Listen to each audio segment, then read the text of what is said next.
నమస్తే, welcome to reflection news. నేను శర్మ. జయలలితగా 3 దశాబ్దాలు, ఇంచుమించు 3 దశాబ్దాల రాజకీయంలో జయలలిత ఉన్నప్పుడు, ఆమె ముఖ్యమంత్రిగా వ్యవహారం చేసినప్పుడు అనుంగు సోదరిగా, ప్రత్యేకమైన సెక్రటరీగా, కీలకమైన ప్రభుత్వంలో కూడా కీలకమైన బాధ్యతలు జయలలితతో నిర్వహించింది శశికళ. చాలా ఏదైనా విషయం ఉంటే శశికళ ద్వారానే జయలలితకు చెప్పాలి అనే స్థాయికి ఎదిగింది. గతంలో కూడా 2 టర్ములకు ముందు ఈమె జైలు నుంచి బయటకు వచ్చింది. వచ్చింది వీళ్ళంతా ఏఐడిఎంకే పార్టీ కదా, పార్టీకి అధ్యక్షురాలుగా ప్రమాణ స్వీకారం చేయాలి, ముఖ్యమంత్రిగా ప్రకటించుకోవాలి, అన్నీ రెడీ అయిపోయినాయి. పండ్లు ఫలాలతో పాటు అన్ని కొబ్బరికాయలతో సహా సర్వం సిద్ధం చేశారు. చేయంగానే ఆయన ఏదో కేసులో జైలు పాలైంది. జైలు నుంచి వచ్చిన తర్వాత ఈమెను ఎవరు దేకలేదుగా, ఏఐడిఎంకే వాళ్ళు ఎవరు పట్టించుకోకపోయేసరికి చిన్న ఉచ్చుకున్నది, సైలెంట్ అయింది. ఇప్పుడు ఎలక్షన్లు వస్తున్నాయి కదా, ఆమె ఏదో రాజకీయ ప్రకటన చేసే అవకాశాలు ఉన్నాయట. పసుపోన్లో తన రాజకీయ కార్యాచరణ ప్రకటించనున్నట్లు వెల్లడి, తిరిగి ఎన్నికల బరిలోకి దిగుతారని గతంలోనే స్పష్టం చేసిన చిన్నమ్మ, కొత్త పార్టీ లేక బీజేపీ కూటమికే మొగ్గు చూపుతారా అన్న దానిపై ఉత్కంఠ. పార్టీ పెట్టాలంటే మామూలా? ఎంత ఉండాలి, నియోజకవర్గాల వారికి కార్యకర్తలు ఉండాలి, అధ్యక్షులు ఉండాలి, డబ్బులు పంపాలి, పార్టీ కార్యాలయాలు ఉండాలి. అంత ఈజీ కాదు. ఒక ప్రాజెక్టు కట్టినంత అవసరం పడుతుంది.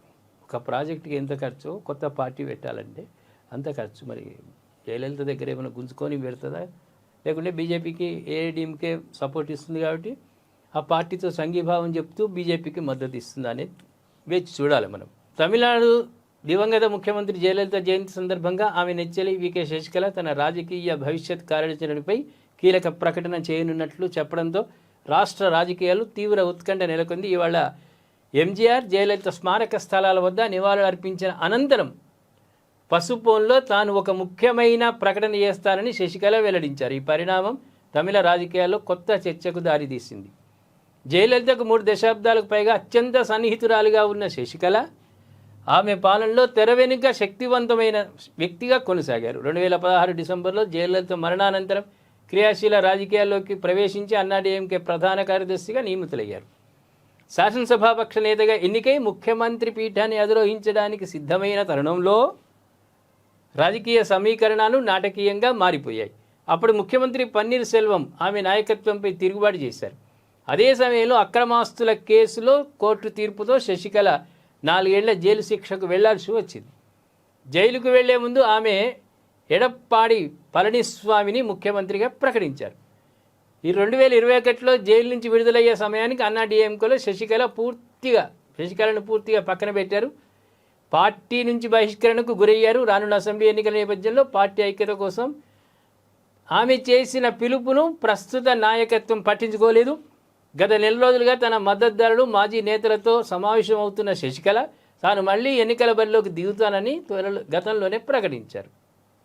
ఆమె పేర్లోనే ఉంది శశికళ.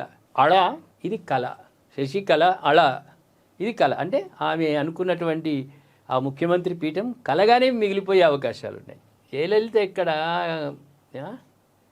ఎంజి రామచంద్రం ఎక్కడ, మహామహులు వాళ్ళు ఎక్కడ, ఈ కలమ్మ ఎక్కడ? ఉట్టి కళలు కలనే తప్ప అధికారంలోకి వచ్చే అవకాశం లేదు. తమిళనాడు ప్రజలు చాలా హుషారు. డిఎంకే ప్రభుత్వం, కరుణానిధి దిగ్గజాలు, వాళ్ళు దిగ్గజాలు. అక్కడ ఆల్టర్నేటివ్ రెండే పార్టీలు. ఒకసారి డిఎంకేకి వేయాలి, ఒకసారి ఏఐడిఎంకే జయలలితకు వేయాలి, అంతే. ఆమె కంటిన్యూ అయింది 2 సార్లు, చనిపోయే ముందు కంటిన్యూగా అయింది 2 సార్లు. అంటే పాలన వాళ్ళది. మాటలు అట్లే ఉండే, పాలన అట్లే ఉండే, చేష్టలు అట్లే ఉండే. ఒక దేశానికి ఒక దిక్సూచిలాగా తమిళనాడు అంటే అబ్బా ఇట్లా ఉండాలి రాజకీయాలు అనిపించింది.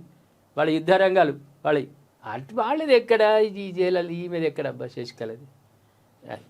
ప్రేక్షకులారా, మా శశికళ ముఖ్యమంత్రి అవుతుందా ఈసారి పార్టీ పెట్టి, లేకుంటే కలగానే మిగిలిపోతుందా? దయచేసి మీ కామెంట్ రూపంలో మాకు తెలియజేయండి. సబ్స్క్రైబ్ చేసుకోండి, షేర్ చేయండి.